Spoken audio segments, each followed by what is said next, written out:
आपने महाभारत की बर्बरी को सुना ही होगा। 3 अमोघ बाणों वाला वो महायोद्धा। पर क्या आपने रामायण के उस योद्धा को जाना है जो इंद्रजीत कहलाया, जो तंत्र में पारंगत था, जिसे माँ दुर्गा, स्वयं भगवान विष्णु और शिव, ब्रह्मा सभी का आशीर्वाद था। आज की इस रहस्यमय तुलना में हम टकराएंगे बर्बरीक बनाम मेघनाद से। कौन था सबसे बड़ा योद्धा?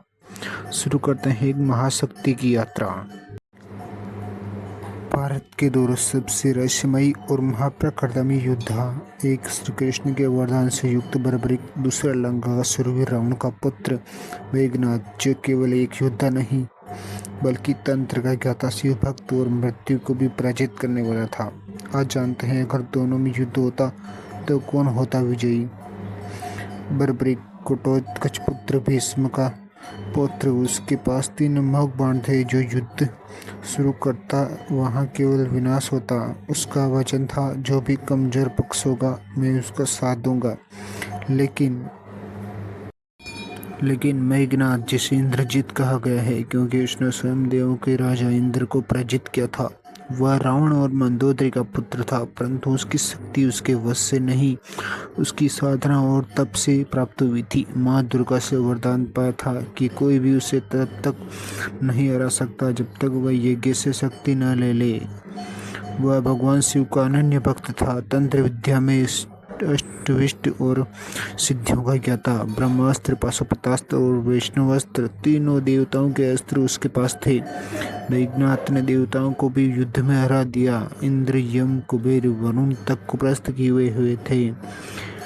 एक नहीं 2 बार लक्ष्मण को युद्ध में हरा चुका था। सिर्फ हनुमान जी के संजीवनी लाने से वह बच गए। अगर बर्बरीक और मेघनाद आमने सामने होते तो शुरुआत में बर्बरीक की अमोघ शक्ति भारी पड़ती, लेकिन मेघनाद कोई सामान्य योद्धा नहीं था। पंचतंत्र विद्या से युद्ध भूमि को नियंत्रित करता। उसकी रणनीति बर्बरीक के हर वार को व्यर्थ बना देती, और वैसे ही वो यज्ञ से शक्ति लेकर मैदान में उतरता। उसका रूप क्रोधित त्रिनेत्रधारी शिव जैसा हो जाता। उसके अस्त्र, पाशुपतास्त्र और ब्रह्मास्त्र ब्रह्मांड को कंपा देते। बर्बरीक की नीति, कमजोर का साथ देना, उसकी सबसे बड़ी कमजोरी बन जाती, क्योंकि मेघनाद कभी अपने आप को कमजोर दिखाकर उसे भ्रमित कर देता और फिर करता एक विनाशकारी वार।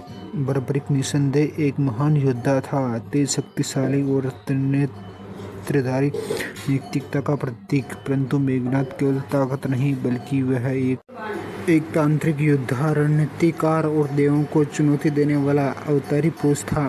जिस योद्धा को हराने के लिए स्वयं भगवान श्री राम को शिव का अनुग्रह, लक्ष्मण को शक्ति और हनुमान को संजीवनी की आवश्यकता पड़ी, ऐसे मेघनाद के सामने बर्बरीक को भी झुकना पड़ता। इसलिए कहा जाता है, जहाँ युद्ध सिर्फ तलवार का नहीं बल्कि तंत्र और मंत्र का हो, वहाँ मेघनाद सर्वोच्च है। तो दोस्तों, हमने इस वीडियो में दोनों योद्धाओं की निष्पक्ष रणनीति बताई और मेघनाद पूर्णतः भारी पड़ा। अगर आपको ये वीडियो पसंद आया हो तो लाइक करें, शेयर करें, और ऐसे ही ऐतिहासिक योद्धाओं की तुलना के लिए चैनल को सब्सक्राइब करें। और अनसुनी गाथाएं लेकर हम फिर से लौटेंगे। तब तक के लिए नमस्कार।